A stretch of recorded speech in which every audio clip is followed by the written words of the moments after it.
Good afternoon दोस्तों। तो चलिए शुरू करते हैं।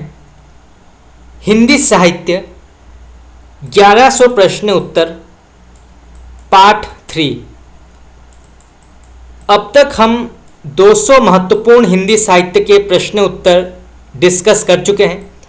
आज पार्ट 3 की शुरुआत होने जा रही है और आज भी हम हिंदी साहित्य के अत्यंत ही महत्वपूर्ण प्रश्न उत्तर डिस्कस करेंगे जो विभिन्न प्रकार के प्रतियोगी परीक्षाएं जैसे TGT, PGT, net, DSSB, KVS, NVS और भी जो विभिन्न प्रकार की परीक्षाएं हैं उसमें ये पूछा जा सकता है। इससे पहले हमने जो 2 क्लास किए थे वहाँ पर हमने हिंदी उपन्यास के प्रश्न उत्तर डिस्कस किए थे। आज हम हिंदी कहानी की चर्चा करेंगे। तो चलिए शुरू करते हैं। पहला सवाल, तो यहाँ पे प्रश्न पूछा गया है, प्रेमचंद की अर्धांगिनी इनमें से कौन थी? ये प्रश्न कई बार पूछा गया है तो आप इसको नोट कर सकते हैं। तो प्रेमचंद की अर्धांगिनी इनमें से कौन थी? तो इसका सही उत्तर होगा आपका ऑप्शन नंबर डी, शिवरानी देवी। तो आपका डी ऑप्शन बिल्कुल यहाँ पे सही है। तो इनकी पत्नी का नाम है शिवरानी देवी। चलिए आगे बढ़ते हैं। कौमुदी कहानी संग्रह के रचनाकार कौन है? ये प्रश्न भी कई बार पूछा गया है। तो कौमुदी कहानी संग्रह के रचनाकार कौन है? तो इसका सही उत्तर होगा आपका ऑप्शन नंबर ए, शिवरानी देवी। तो आपका ए ऑप्शन बिल्कुल यहाँ पे करेक्ट है। नेक्स्ट क्वेश्चन, धरती अब भी घूम रही है, विष्णु प्रभाकर की यह कहानी किस पत्रिका में प्रकाशित हुई थी? तो धरती अब भी घूम रही है, विष्णु प्रभाकर की यह कहानी किस पत्रिका में प्रकाशित हुई थी? तो इसका सही उत्तर होगा आपका ऑप्शन नंबर बी, हंस। तो हंस पत्रिका में यह कहानी प्रकाशित हुई थी। तो आपका बी ऑप्शन बिल्कुल यहाँ पे सही है। और यहाँ से यह भी प्रश्न पूछा जा सकता है कि धरती अब भी घूम रही है, ये किस प्रकार के साहित्यिक रूप या किस प्रकार के साहित्य विधा के अंतर्गत आती है? तो ये जो है कहानी के अंतर्गत आती है और इसके लेखक हैं विष्णु प्रभाकर। तो यहाँ से जो है 3 प्रकार के प्रश्न पूछे जा सकते हैं। चलिए आगे बढ़ते हैं। इलाचंद जोशी किस वर्ग के कहानीकार माने जाते हैं? तो इलाचंद जोशी किस वर्ग के कहानीकार माने जाते हैं? तो इसका सही उत्तर होगा आपका ऑप्शन नंबर बी, मनोविश्लेषणवादी। तो आपका बी ऑप्शन बिल्कुल यहाँ पे सही है। इलाचंद जोशी के अलावा अज्ञ और जैनेन्द्र कुमार ये भी जो हैं मनोविश्लेषणवादी कहानीकार माने जाते हैं। तो इनको आप नोट कर सकते हैं, परीक्षा में ये पूछा जा सकता है। इलाचंद जोशी, अज्ञ और जैनेन्द्र कुमार। चलिए आगे बढ़ते हैं। नेक्स्ट क्वेश्चन, अज्ञ की गैंग्रीन और पठार का धीरज कहानी किस वर्ग में आती है? तो अज्ञ की गैंग्रीन और पठार का धीरज कहानी किस वर्ग के अंतर्गत आती है? तो इसका सही उत्तर होगा आपका ऑप्शन नंबर सी, स्वच्छंदतावादी। तो आपका सी ऑप्शन बिल्कुल यहाँ पे सही है। चलिए आगे बढ़ते हैं। जयदोल कहानी संग्रह किसका है? ये प्रश्न भी कई बार पूछा गया है तो आप इसको नोट कर सकते हैं। तो जयदोल कहानी संग्रह के लेखक कौन है? तो इसका सही उत्तर होगा आपका ऑप्शन नंबर डी, अज्ञ। तो आपका डी ऑप्शन बिल्कुल यहाँ पे करेक्ट है। नेक्स्ट क्वेश्चन, पिंजड़े की उड़ान, तर्क का तूफान, भस्मामृत, चिंगारी और सच बोलने की भूल कहानियाँ किस लेखक की है? तो फिर से पढ़ते हैं। पिंजड़े की उड़ान, तर्क का तूफान, भस्मामृत, चिंगारी और सच बोलने की भूल कहानियाँ किस लेखक की है? तो इसका सही उत्तर होगा आपका ऑप्शन नंबर ए, यशपाल। तो आपका ए ऑप्शन बिल्कुल यहाँ पे करेक्ट है। चलिए आगे बढ़ते हैं। खंडहर की आत्माएं और डायरी के नीरस पृष्ठ कहानी संग्रह किस कहानीकार का है? तो खंडहर की आत्माएं और डायरी के नीरस पृष्ठ कहानी संग्रह किस कहानीकार के अंतर्गत आती है? तो इसका सही उत्तर होगा आपका option number B, Ilachand Joshi. तो आपका बी ऑप्शन बिल्कुल यहाँ पे करेक्ट है। नेक्स्ट क्वेश्चन, कहानी पत्रिका का प्रकाशन वर्ष क्या है? ये प्रश्न भी कई बार पूछा गया है, तो आप इसको नोट कर सकते हैं। तो कहानी पत्रिका का प्रकाशन वर्ष क्या है? तो इसका सही उत्तर होगा आपका ऑप्शन नंबर बी, 1955। तो आपका बी ऑप्शन बिल्कुल यहाँ पे सही है। तो 1955 में कहानी पत्रिका प्रकाशित हुई थी। चलिए आगे बढ़ते हैं। डाची और कांगड़ा का तेली किसकी कहानी है? तो डाची और कांगड़ा का तेली ये कहानी किसकी है? तो इसका सही उत्तर होगा आपका ऑप्शन नंबर सी, उपेंद्र नाथ अश्क। तो आपका सी ऑप्शन बिल्कुल यहाँ पे सही है, उपेंद्र नाथ अश्क। ये कहानी जो है ये कई बार पूछा गया है एग्जाम में कि इसके लेखक कौन है? तो इसके लेखक हैं उपेंद्र नाथ। ये बहुत ही प्रसिद्ध कहानी है कांगड़ा का तेली, ये कई बार पूछा गया है, तो आप इसको नोट कर सकते हैं। चलिए आगे बढ़ते हैं। इनमें से कौन सी कहानी मोहन राकेश की नहीं है? तो इनमें से कौन सी कहानी मोहन राकेश की नहीं मानी जाती? तो इसका सही उत्तर होगा आपका ऑप्शन नंबर डी, प्रतीक्षा। तो आपका डी ऑप्शन बिल्कुल यहाँ पे करेक्ट है। बाकी मलबे का मालिक, जानवर और परमात्मा का कुत्ता ये जो है मोहन राकेश की कहानियाँ हैं, परंतु आपका डी ऑप्शन यहाँ पे गलत है। चलिए आगे बढ़ते हैं। मलबे का मालिक और एक और जिंदगी कहानी संग्रह किस लेखक की मानी जाती है? तो मलबे का मालिक और एक और जिंदगी कहानी संग्रह किस लेखक की मानी जाती है? तो इसका सही उत्तर होगा आपका ऑप्शन नंबर ए, मोहन राकेश। तो आपका ए ऑप्शन बिल्कुल यहाँ पे करेक्ट है। नेक्स्ट क्वेश्चन, पत्थर की आंखें ये चर्चित कहानी किसकी है? तो पत्थर की आंखें ये चर्चित कहानी जो है किस लेखक की मानी जाती है? तो इसका करेक्ट आंसर होगा आपका ऑप्शन नंबर बी, कमल जोशी। तो आपका बी ऑप्शन बिल्कुल यहाँ पे सही है, कमल जोशी। नेक्स्ट क्वेश्चन, राजेंद्र यादव को व्हील विदिन व्हील का कहानीकार किसने कहा है? तो राजेंद्र यादव को व्हील विदिन व्हील का कहानीकार किसने कहा है? तो इसका सही उत्तर होगा आपका option number B, doctor Nagendra. तो आपका बी ऑप्शन बिल्कुल यहाँ पे करेक्ट है। नेक्स्ट क्वेश्चन, छायावादोत्तर काल के सशक्त कहानीकार इनमें से कौन है? तो छायावादोत्तर काल में कहानीकार कौन आते हैं? तो इसका सही उत्तर होगा आपका ऑप्शन नंबर सी, कमलेश्वर। तो छायावादोत्तर काल में कमलेश्वर कहानीकार आते हैं। तो आपका सी ऑप्शन बिल्कुल यहाँ पे सही है। चलिए आगे बढ़ते हैं। इनमें से कौन नई कहानी आंदोलन से नहीं जुड़ा है? तो इनमें से कौन नई कहानी आंदोलन से नहीं जुड़ा है? तो इसका सही उत्तर होगा आपका option number D, Jainendra Kumar. तो आपका डी ऑप्शन बिल्कुल यहाँ पे करेक्ट है। बाकी निर्मल वर्मा, धर्मवीर भारती और भीष्म साहनी ये जो हैं ये नई कहानी के अंतर्गत आते हैं, परंतु आपका डी ऑप्शन यहाँ पे गलत है। चलिए आगे बढ़ते हैं। राजा निर्बंसिया, नीली झील, जॉर्ज पंचम की नाक और मांस का दरिया कहानियाँ किसकी लिखी है?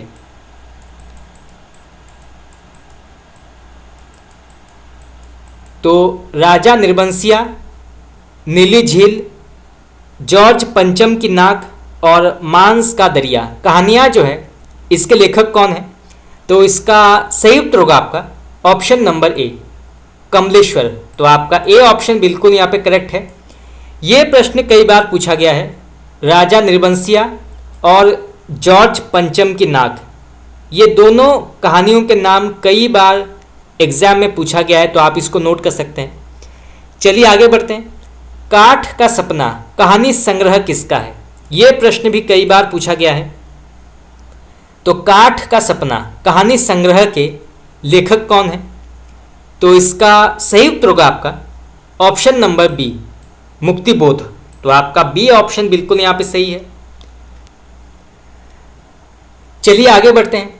यहाँ पे प्रश्न पूछा गया है, इनमें से आंचलिक कहानीकार कौन है? तो इनमें से आंचलिक कहानीकार कौन माने जाते हैं? तो इसका सही उत्तर होगा आपका ऑप्शन नंबर सी, फणीश्वर नाथ रेणु। तो आपका सी ऑप्शन बिल्कुल यहाँ पे करेक्ट है। फणीश्वर नाथ रेणु एक बहुत ही प्रसिद्ध उपन्यासकार और कहानीकार हैं। उन्होंने बहुत ही प्रसिद्ध उपन्यास लिखे हैं, जैसे मैला आंचल, परती परिकथा, पलटू बाबू रोड, जुलूस और बहुत सारे प्रसिद्ध आंचलिक कहानियाँ भी लिखा है उन्होंने। तो आपका सी ऑप्शन यहाँ पे सही है। चलिए आगे बढ़ते हैं। सूर्य पूजा, तीसरी कसम, भेड़िए और तीन बिंदियाँ कहानियों के लेखक कौन हैं? तो सूर्य पूजा, तीसरी कसम, भेड़िए और तीन बिंदियाँ कहानियों के लेखक कौन हैं?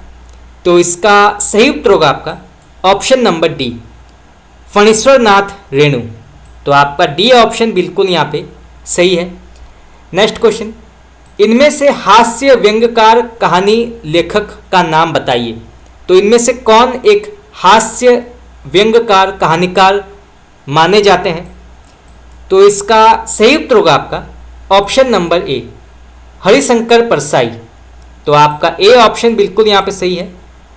हरिशंकर परसाई जो हैं एक बहुत ही प्रसिद्ध हास्य व्यंग्यकार कवि हैं या लेखक हैं। उन्होंने इंस्पेक्टर मातादीन चांद पर, सदाचार की ताबीज और भी बहुत सारे हास्य व्यंग्यकार कहानियाँ लिखी हैं।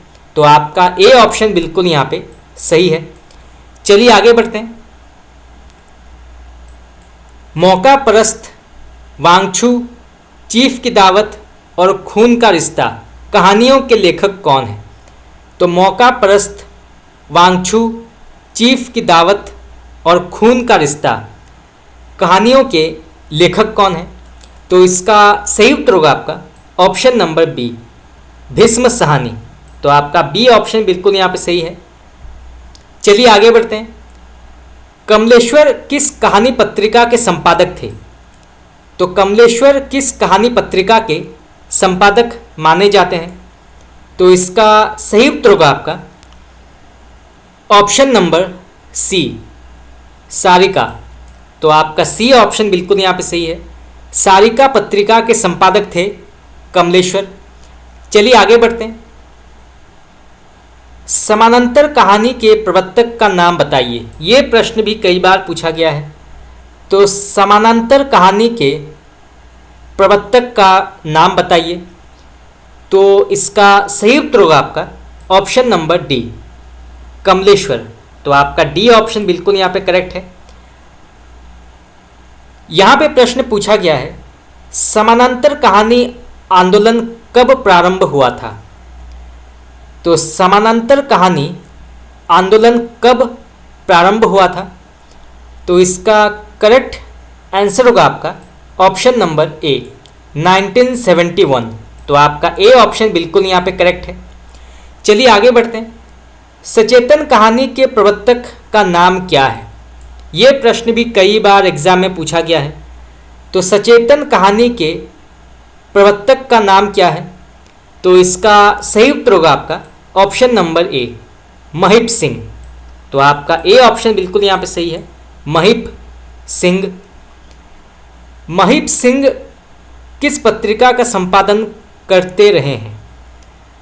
तो महिप सिंह किस पत्रिका का संपादन करते रहे हैं? तो इसका सही उत्तर होगा आपका ऑप्शन नंबर सी, आधार। तो आपका सी ऑप्शन बिल्कुल यहाँ पे सही है, आधार। चलिए आगे बढ़ते हैं। डॉक्टर नामवर सिंह के अनुसार कहानी का प्रवर्तक इनमें से कौन है? तो डॉक्टर नामवर सिंह के अनुसार कहानी का प्रवर्तक इनमें से कौन है? तो इसका सही उत्तर होगा आपका option number option number D, Nirmal Verma. तो आपका डी ऑप्शन बिल्कुल यहाँ पे सही है। चलिए आगे बढ़ते हैं। लंदन की रात, परिंदे, कुत्ते की मौत, माया दर्पण और जलती झाड़ी कहानियाँ किसकी है? तो लंदन की रात, परिंदे, कुत्ते की मौत, माया दर्पण और जलती झाड़ी कहानियों के लेखक कौन हैं? तो इसका सही उत्तर होगा आपका ऑप्शन नंबर ए, निर्मल वर्मा। तो आपका ए ऑप्शन बिल्कुल यहाँ पे करेक्ट है। चलिए आगे बढ़ते हैं। इनमें से कौन सी कहानी धर्मवीर भारती की नहीं है? तो यहाँ पे प्रश्न पूछा गया है, तो इनमें से कौन सी कहानी डॉक्टर धर्मवीर भारती की नहीं मानी जाती?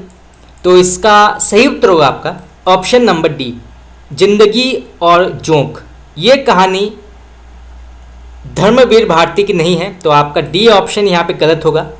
बाकी धुआं, गुल की बन्नों और बंद गली, इसके लेखक हैं भारती। तो आपका डी ऑप्शन यहाँ पे गलत है। चलिए आगे बढ़ते हैं। इनमें से नई कहानियाँ के संपादक का नाम बताइए। तो यहाँ पे प्रश्न पूछा गया है कि इनमें से नई कहानियों के संपादक का नाम बताइए। तो इसका सही उत्तर होगा आपका ऑप्शन नंबर ए, भैरव प्रसाद गुप्त। तो आपका ए ऑप्शन बिल्कुल यहाँ पे सही है। भैरव प्रसाद गुप्त जो हैं ये नई कहानियाँ के संपादक माने जाते हैं। तो आपका ए ऑप्शन बिल्कुल यहाँ पे सही है। चलिए आगे बढ़ते हैं। यहाँ पे प्रश्न पूछा गया है, नई कहानी का प्रारंभ किस कहानी से माना जाता है? तो नई कहानी का प्रारंभ जो है किस कहानी के अंतर्गत माना जाता है? तो इसका सही उत्तर होगा आपका ऑप्शन नंबर बी, परिंदे। तो निर्मल वर्मा की परिंदे कहानी से नई कहानी का प्रारंभ माना जाता है। तो आपका बी ऑप्शन बिल्कुल यहाँ पे सही है। और ऐसा मानना था डॉक्टर नामवर सिंह का। तो यहाँ से जो है दो प्रकार के प्रश्न पूछे जा सकते हैं। तो आपका बी ऑप्शन बिल्कुल यहाँ पे सही है। चलिए आगे बढ़ते हैं। नेक्स्ट क्वेश्चन, जिंदगी और जोंक, दोपहर का भोजन, इंटरव्यू, खलनायक और छिपकली कहानियाँ किसकी है? तो जिंदगी और जोंक, दोपहर का भोजन, इंटरव्यू, खलनायक और छिपकली कहानियाँ किसकी है? तो इसके लेखक हैं ऑप्शन नंबर बी, अमरकांत। तो आपका बी ऑप्शन बिल्कुल यहाँ पे सही है। चलिए आगे बढ़ते हैं। तथापि अनबिता व्यतीत, तस्य रक्षिता की डायरी, एक समर्पित महिला और निशा जी कहानियों के रचनाकार कौन हैं? तो फिर से पढ़ते हैं। तथापि अनविता व्यतीत, तस्य रक्षिता की डायरी, एक समर्पित महिला और निशा जी कहानियों के रचनाकार कौन है या लेखक कौन है? तो इसके लेखक हैं option number C, Naresh Mehta. तो आपका सी ऑप्शन बिल्कुल यहाँ पे सही है। नेक्स्ट क्वेश्चन, कर्मनाशा की हार, मुरादा सराय, अंधेरा हंसता है और मेरी प्रिय कहानियाँ संग्रह किस कहानीकार की मानी जाती है? तो फिर से पढ़ते हैं। कर्मनाशा की हार, मुरादा सराय, अंधेरा हंसता है और मेरे प्रिय कहानियाँ संग्रह किस कहानीकार का है? तो इसका सही उत्तर होगा आपका option number D, Shiv Prasad Singh. तो आपका डी ऑप्शन बिल्कुल यहाँ पे करेक्ट है। नेक्स्ट क्वेश्चन, हंसा जाई अकेला कहानी संग्रह किसका है? ये प्रश्न कई बार पूछा गया है, तो आप इसको नोट कर सकते हैं। तो हंसा जाई अकेला कहानी संग्रह के लेखक कौन है? तो इसका सही उत्तर होगा आपका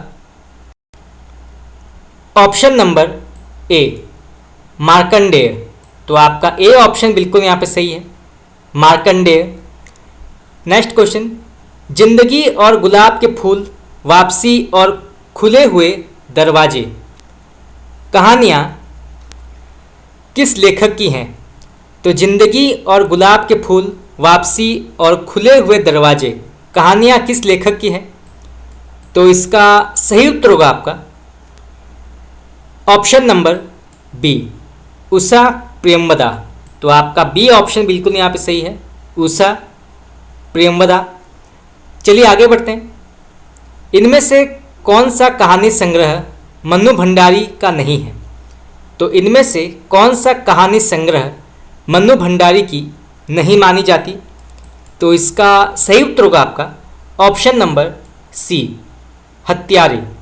तो हत्यारे जो है ये मन्नू भंडारी की कहानी संग्रह नहीं है, तो आपका सी ऑप्शन यहाँ पे गलत होगा। बाकी 3 निगाहों का एक तस्वीर, एक प्लेट सैलाब और कील और कसक, ये जो है ये मन्नू भंडारी की कहानी संग्रह है।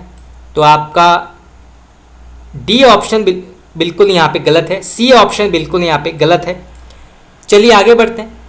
नया चश्मा, पेपरवेट, शहर दर शहर और परछाइयाँ कहानियों के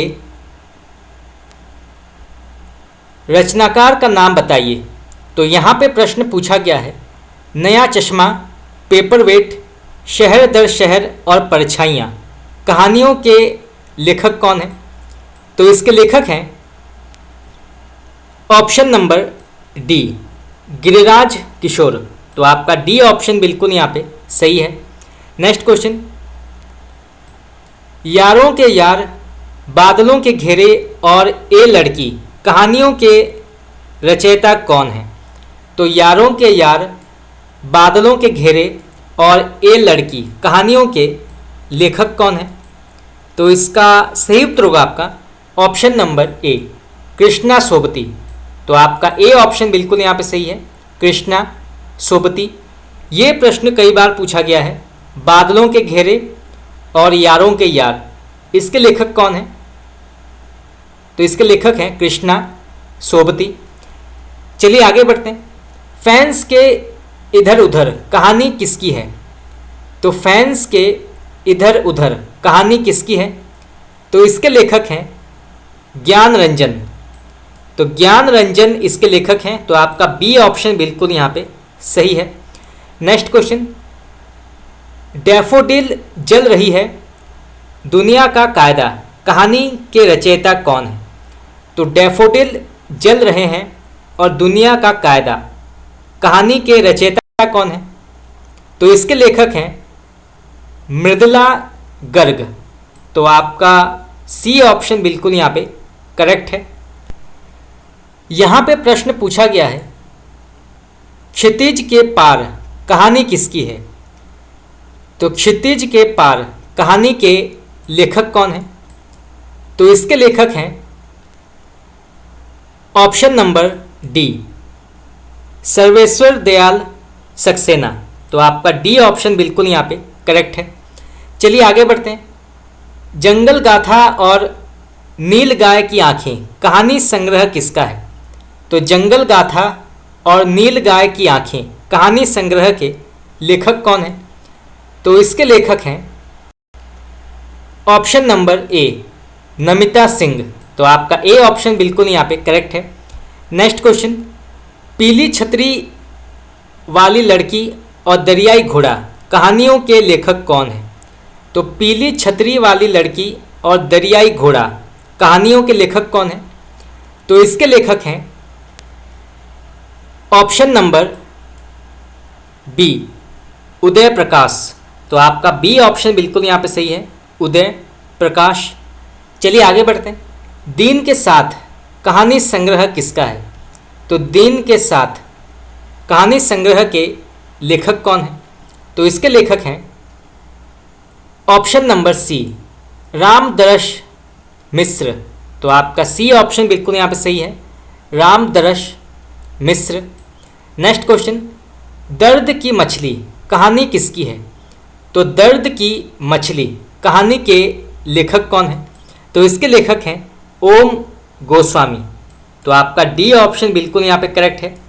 नेक्स्ट क्वेश्चन, रहीमन धागा प्रेम का कहानी के रचनाकार कौन है? तो रहीमन धागा प्रेम का कहानी के लेखक कौन है?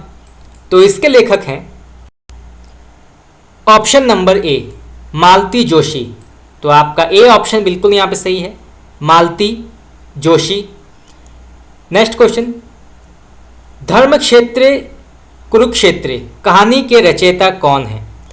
तो धर्मक्षेत्र कुरुक्षेत्र कहानी के रचयिता कौन है? तो इसके लेखक हैं दूधनाथ सिंह। तो आपका सी ऑप्शन बिल्कुल यहाँ पे सही है। नेक्स्ट क्वेश्चन, अंधेरे के सिलसिले कहानी के रचयिता कौन है? तो अंधेरे के सिलसिले कहानी के लेखक कौन है या रचनाकार कौन है? तो इसके लेखक हैं ऑप्शन नंबर ए ज्ञान प्रकाश। तो आपका ए ऑप्शन बिल्कुल यहाँ पे करेक्ट है।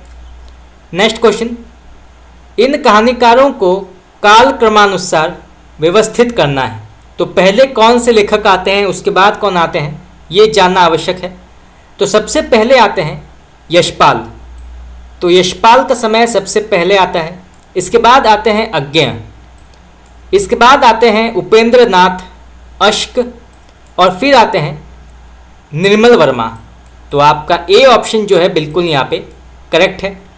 चलिए आगे बढ़ते हैं। यहाँ पे प्रश्न पूछा गया है, मन्नू भंडारी की किस कहानी पर रजनीगंधा फिल्म बनी है? तो मन्नू भंडारी की किस कहानी पर रजनीगंधा फिल्म बनी है? तो इसका सही उत्तर होगा आपका ऑप्शन नंबर ए यही सच है। तो आपका ए ऑप्शन बिल्कुल यहाँ पे करेक्ट है। तो इसी के साथ हमारा हिंदी कहानी यहाँ पे समाप्त हुआ। अब हम हिंदी नाटक की चर्चा करेंगे, यहाँ से कुछ महत्वपूर्ण प्रश्न उत्तर डिस्कस करेंगे। तो सबसे पहला प्रश्न है, नाटकों के विकास क्रम में भारतेंदु युग कब से कब तक माना जाता है? ये प्रश्न भी कई बार पूछा गया है, तो आप इसको नोट कर सकते हैं। तो नाटकों के विकास क्रम में भारतेंदु युग कब से कब तक माना जाता है? तो इसका सही उत्तर होगा आपका ऑप्शन नंबर ए 1850 ईस्वी से 1900 ईस्वी तक, 1850 से 1900 ईस्वी तक भारतेंदु युग का समय माना जाता है। तो आपका ए ऑप्शन बिल्कुल यहाँ पे करेक्ट है। चलिए आगे बढ़ते हैं। रामायण महानाटक किसकी नाट्य कृति है? तो रामायण महानाटक किसकी नाट्य कृति है? ये प्रश्न भी कई बार पूछा गया है। तो इसके लेखक हैं option number B Pranchand Chauhan. तो आपका बी ऑप्शन बिल्कुल यहाँ पे करेक्ट है। नेक्स्ट क्वेश्चन, नहुस किस नाटककार की रचना मानी जाती है? तो नहुस जो है ये किस नाटककार की रचना मानी जाती है? तो इसका सही उत्तर होगा आपका ऑप्शन नंबर सी गोपाल चंद। तो गोपाल चंद गिरिधर दास की नाटक मानी जाती है नहुस। तो आपका सी ऑप्शन बिल्कुल यहाँ पे सही है। चलिए आगे बढ़ते हैं। यहाँ पे प्रश्न पूछा गया है, प्रद्युम्न विजय नाटक के लेखक कौन है? तो प्रद्युम्न विजय नाटक के रचनाकार कौन है? तो इसका सही उत्तर होगा आपका ऑप्शन नंबर डी गणेश कवि। तो आपका डी ऑप्शन बिल्कुल यहाँ पे करेक्ट है, गणेश कवि। नेक्स्ट क्वेश्चन, चंडी चरित्र किसका नाटक है? ये प्रश्न आपका नेट में कई बार पूछा गया है, तो आप इसको नोट कर सकते हैं। तो चंडी चरित्र किसका नाटक माना जाता है? तो इसका सही उत्तर होगा आपका ऑप्शन नंबर ए गुरु गोविंद सिंह। तो आपका ए ऑप्शन बिल्कुल यहाँ पे सही है। चलिए आगे बढ़ते हैं।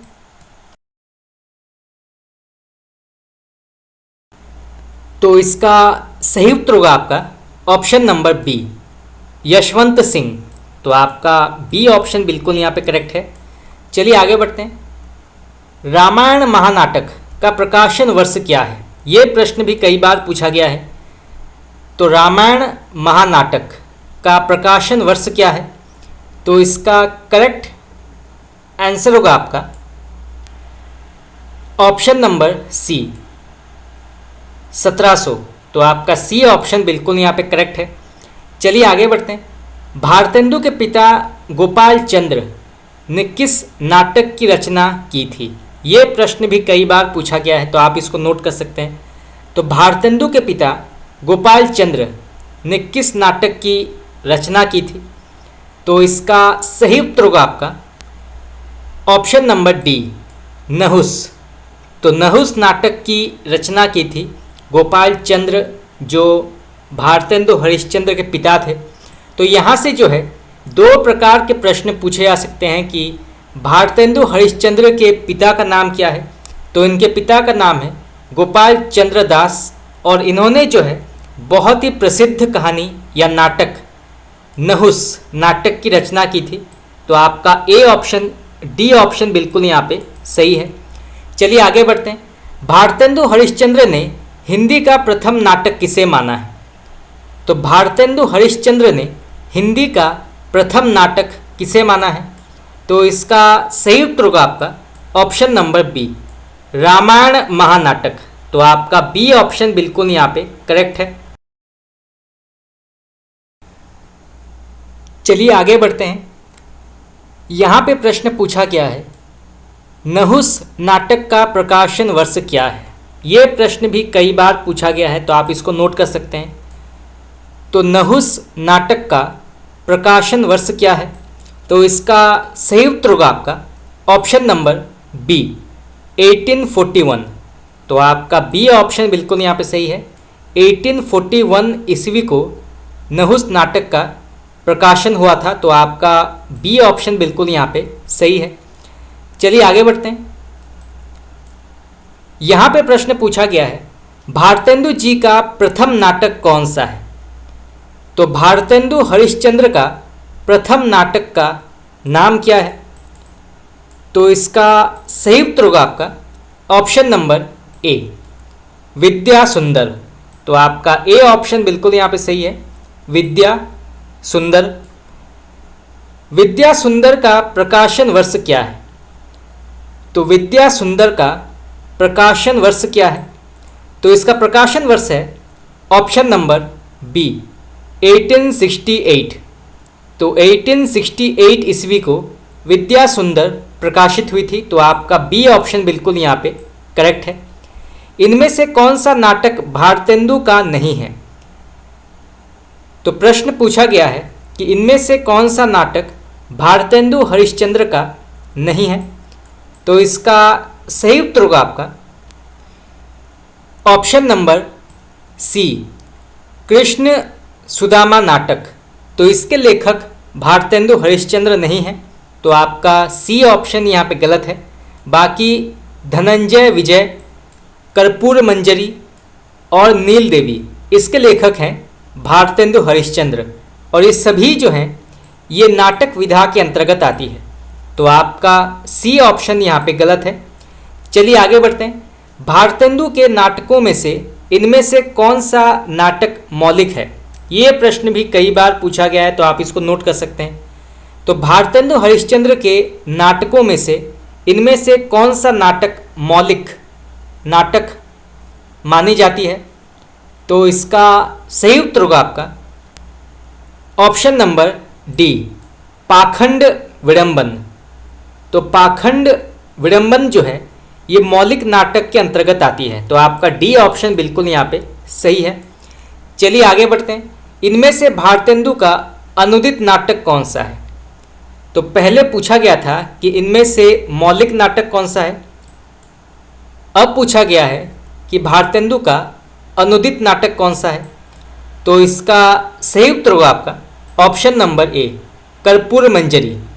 तो आपका ए ऑप्शन बिल्कुल यहाँ पे सही है। कर्पूर मंजरी अनुदित नाटक के अंतर्गत आती है। तो आपका ए ऑप्शन सही होगा। चलिए आगे बढ़ते हैं। भारतेंदु के किस नाटक में राष्ट्रभक्ति का स्वर उद्घाटित होता है? तो भारतेंदु के किस नाटक में राष्ट्रभक्ति का स्वर उद्घोटित होता है? तो इसका सही उत्तर होगा आपका ऑप्शन नंबर बी, भारत दुर्दशा। तो आपका बी ऑप्शन बिल्कुल यहाँ पे सही है। भारत दुर्दशा जो है ये भारतेंदु हरिश्चंद्र की राष्ट्रभक्ति नाटक मानी जाती है। तो आपका बी ऑप्शन यहाँ पे सही होगा। जब अंग्रेज सरकार या अंग्रेज हुकूमत भारत में थी तो किस प्रकार से वो अन्याय करती थी, अत्याचार करती थी, शोषण करती थी आम भारतीयों पर, तो ये बताया गया है इस नाटक में। तो आपका बी ऑप्शन यहाँ पे सही है। आप इसको नोट कर सकते हैं, परीक्षा में ये कई बार पूछा गया है। नेक्स्ट क्वेश्चन, कृष्ण सुदामा नाटक किसका है? तो यहाँ पे प्रश्न पूछा गया है कि कृष्ण सुदामा नाटक के लेखक कौन है? तो इसके लेखक हैं ऑप्शन नंबर सी, शिवनंदन सहाय। तो आपका सी ऑप्शन बिल्कुल यहाँ पे करेक्ट है। चलिए आगे बढ़ते हैं। प्रहलाद चरित्र, तप्ता सवर्ण, प्रेम मोहिनी और संयोगिता स्वयंवर नाटक किसका है? ये प्रश्न भी कई बार पूछा गया है, तो आप इसको नोट कर सकते हैं। तो प्रहलाद चरित्र, तप्ता सवर्ण, प्रेम मोहिनी और संयोगिता स्वयंवर नाटक के लेखक कौन हैं? तो इसके लेखक हैं ऑप्शन नंबर डी, श्रीनिवास दास। तो आपका डी ऑप्शन बिल्कुल यहाँ पे सही है। नेक्स्ट क्वेश्चन, महाराणा प्रताप और दुखिनी वाला नाटक के रचनाकार कौन है?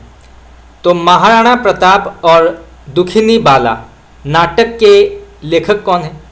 तो इसके लेखक हैं option number A, Radha Krishna Das. तो महाराणा प्रताप और दुखिनी बाला नाटक के लेखक हैं राधा कृष्ण दास। तो आपका ए ऑप्शन यहाँ पे सही है।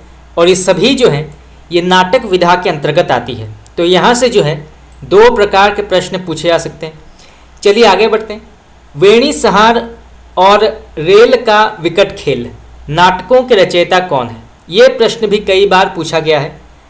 तो वेणी संहार और रेल का विकट खेल नाटकों के रचयिता कौन है?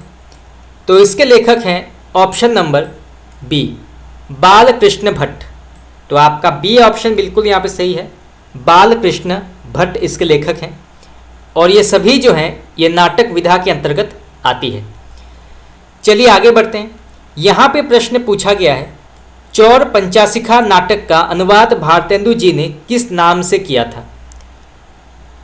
तो चौर पंचाशिखा नाटक का अनुवाद भारतेंदु ने किस नाम से किया था? तो इसका सही उत्तर होगा आपका ऑप्शन नंबर सी, विद्या सुंदर। तो आपका सी ऑप्शन जो है बिल्कुल यहाँ पे सही है। चलिए आगे बढ़ते हैं। जानकी मंगल नामक नाट्य कृति के रचनाकार कौन है? तो जानकी मंगल नामक नाट्य कृति के लेखक कौन है? तो इसके लेखक हैं option number D, Sheetla Prasad Tripathi. तो आपका डी ऑप्शन बिल्कुल यहाँ पे सही है, शीतला प्रसाद त्रिपाठी। चलिए आगे बढ़ते हैं। राधा चरण गोस्वामी का कौन सा नाटक पर स्त्री गमन की बुराइयों को उजागर करता है? तो यहाँ पे प्रश्न पूछा गया है कि राधा चरण गोस्वामी का कौन सा नाटक पर स्त्री गमन की बुराइयों को उजागर करता है? तो इसका सही उत्तर होगा आपका ऑप्शन नंबर डी, बूढ़े मुंह मुहासे। तो आपका डी ऑप्शन बिल्कुल यहाँ पे सही है, बूढ़े मुंह मुहासे। चलिए आगे बढ़ते हैं। अमर सिंह राठौर नाटक किसका है? ये प्रश्न भी कई बार पूछा गया है, नेट में कई बार पूछा गया है ये। तो अमर सिंह राठौर नाटक के लेखक कौन हैं? तो इसके लेखक हैं ऑप्शन नंबर ए, राधा चरण गोस्वामी। तो आपका ए ऑप्शन बिल्कुल यहाँ पे सही है, राधा चरण गोस्वामी। चलिए आगे बढ़ते हैं। श्रीदामा और तन मन धन गोसाई जी के अर्पण नाटकों के रचयिता कौन है? तो फिर से पढ़ते हैं। श्रीदामा और तन मन धन गोसाई जी के अर्पण नाटकों के रचयिता कौन है? तो इसके लेखक हैं ऑप्शन नंबर बी, राधा चरण गोस्वामी। तो आपका बी ऑप्शन बिल्कुल यहाँ पे करेक्ट है। यहाँ पे प्रश्न पूछा गया है, मयंक मंजरी और प्रणयिनी परिणय नाटक किस लेखक का है? तो मयंक मंजरी और प्रणयिनी परिणय नाटक के लेखक कौन है? तो इसके लेखक हैं ऑप्शन नंबर सी, किशोरी लाल गोस्वामी। तो आपका सी ऑप्शन बिल्कुल यहाँ पे करेक्ट है, किशोरी लाल गोस्वामी। इनमें से कौन सा नाटक बाल कृष्ण भट्ट का नहीं है? तो इनमें से कौन सा नाटक बाल कृष्ण भट्ट का नहीं माना जाता? तो इसका सही उत्तर होगा आपका ऑप्शन नंबर डी, मयंक मंजरी। इसके लेखक हैं किशोरी लाल गोस्वामी, ना कि बाल कृष्ण भट्ट। तो आपका डी ऑप्शन यहाँ पे गलत है। बाकी वेणी सहार, कलिराज की सभा और बृहनलला, इसके लेखक हैं बाल कृष्ण भट्ट। चलिए आगे बढ़ते हैं। इनमें से कौन सा नाटक राधा चरण गोस्वामी का नहीं है? तो इनमें से कौन सा नाटक राधा चरण गोस्वामी का नहीं है? तो इसका सही उत्तर होगा आपका ऑप्शन नंबर ए, हठी हमीर। तो आपका ए ऑप्शन बिल्कुल यहाँ पे सही है। भारत हरण नाटक किसका है? तो भारत हरण नाटक के लेखक कौन है? तो इसके लेखक हैं ऑप्शन नंबर बी, देवकी नंदन त्रिपाठी। तो आपका बी ऑप्शन बिल्कुल यहाँ पे करेक्ट है। नेक्स्ट क्वेश्चन, इनमें से प्रद्युम्न विजय व्यायोग और रुक्मिणी परिणय नाटक के लेखक कौन है?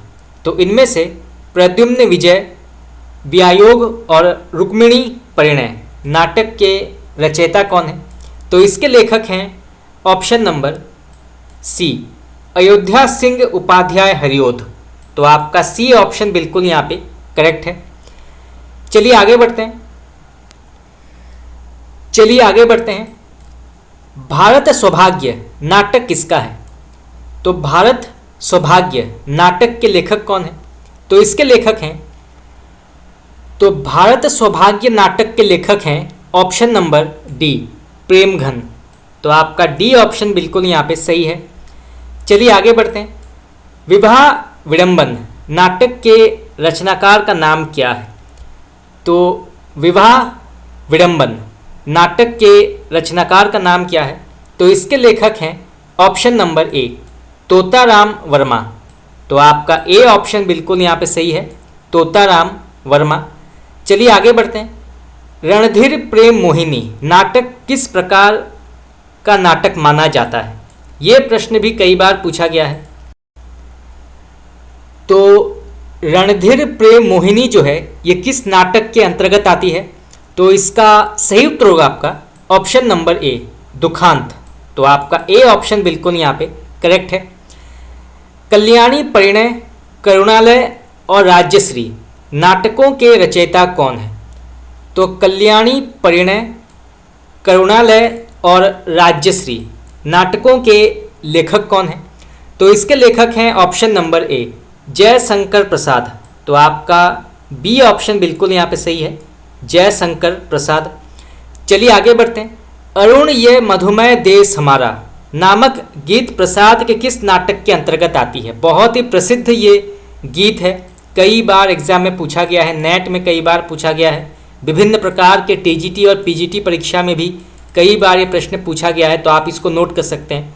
तो अरुण ये मधुमेह देश हमारा नामक गीत प्रसाद के किस नाटक के अंतर्गत आती है? तो इसका सही उत्तर होगा आपका ऑप्शन नंबर बी, चंद्रगुप्त। तो आपका बी ऑप्शन बिल्कुल यहाँ पे करेक्ट है। प्रसाद का करुणालय गीति नाटक किस वर्ष प्रकाशित हुई थी? तो करुणालय जो है ये किस वर्ष प्रकाशित हुई थी? तो ये हुई थी ऑप्शन नंबर सी, 1913। तो आपका सी ऑप्शन बिल्कुल यहाँ पे सही है।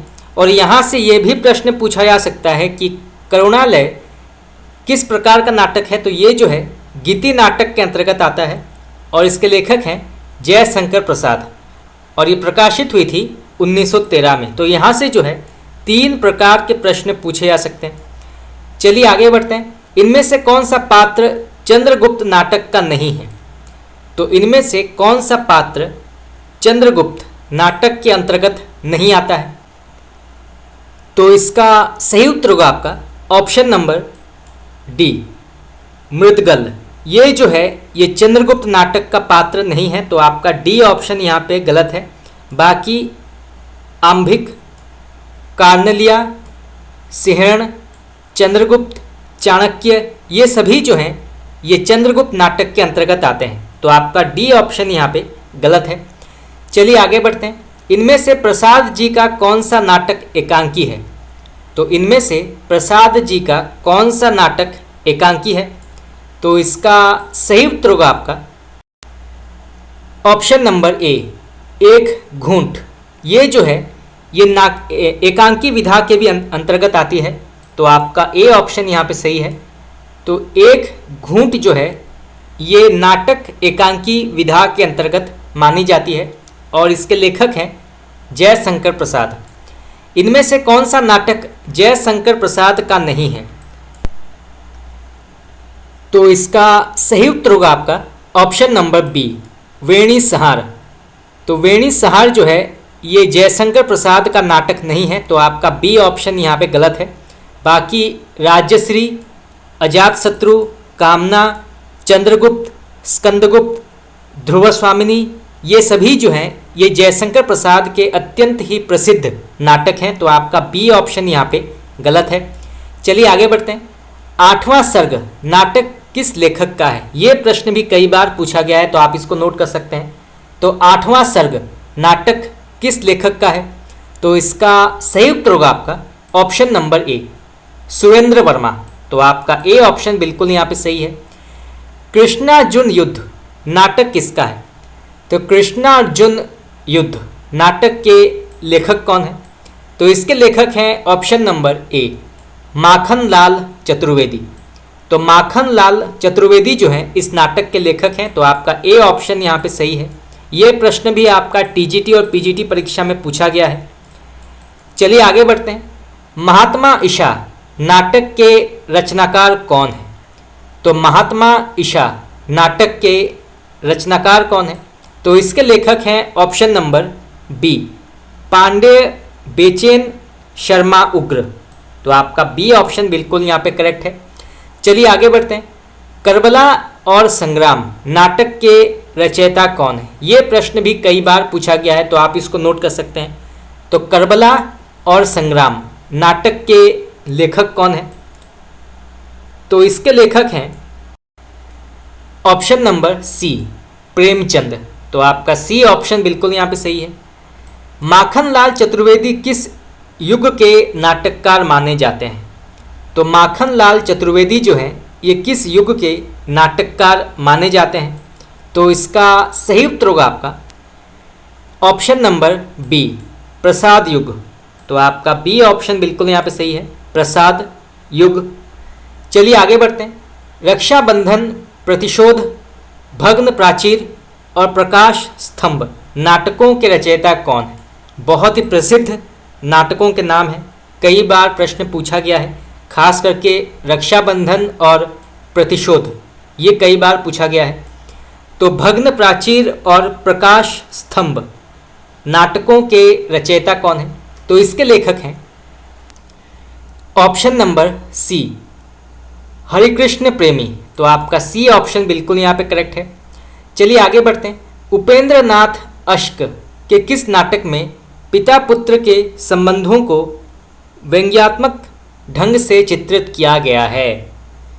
तो उपेंद्र नाथ अश्क के किस नाटक में पिता पुत्र के संबंधों को व्यंग्यात्मक ढंग से चित्रित किया गया है या दिखाया गया है? तो इसका सही उत्तर होगा आपका ऑप्शन नंबर ए, छठा बेटा। तो आपका ए ऑप्शन बिल्कुल यहाँ पे सही है, छठा बेटा। यहाँ पे प्रश्न पूछा गया है अश्क का कौन सा नाटक प्रतीकात्मक माना जाता है? तो अश्क का कौन सा नाटक प्रतीकात्मक माना जाता है? तो इसका सही उत्तर होगा आपका ऑप्शन नंबर सी, कैद। तो आपका सी ऑप्शन बिल्कुल यहाँ पे करेक्ट है। अश्क के किस नाटक में एक नारी समझौतावादी है तो दूसरी विद्रोहिणी? तो फिर से पढ़ते हैं। अश्क के किस नाटक में एक नारी समझौतावादी तो दूसरी विद्रोहिणी है? तो इसका सही उत्तर होगा आपका ऑप्शन नंबर डी, अलग अलग रास्ते। तो आपका डी ऑप्शन बिल्कुल यहाँ पे करेक्ट है। तो फ्रेंड्स, इसी के साथ हमारा 100 प्रश्न उत्तर यहाँ पे समाप्त हुआ और हमारा पार्ट 3 भी यहाँ पे समाप्त हुआ। कल पार्ट 4 की शुरुआत होगी। अब तक हम 300 महत्वपूर्ण प्रश्न उत्तर डिस्कस कर चुके हैं और ऐसे करके पार्ट 1, पार्ट 2, पार्ट 3 करके हम संपूर्ण 1100 प्रश्न उत्तर हम डिस्कस करेंगे। तो अगर आपने अभी तक नहीं देखा है तो आप जाके देख सकते हैं पार्ट 1 और पार्ट 2। तो फ्रेंड्स, आज के लिए इतना ही। अगर आप लोगों को अच्छा लगा क्लास तो आप मुझे बता सकते हैं कमेंट करके। Thank you very much.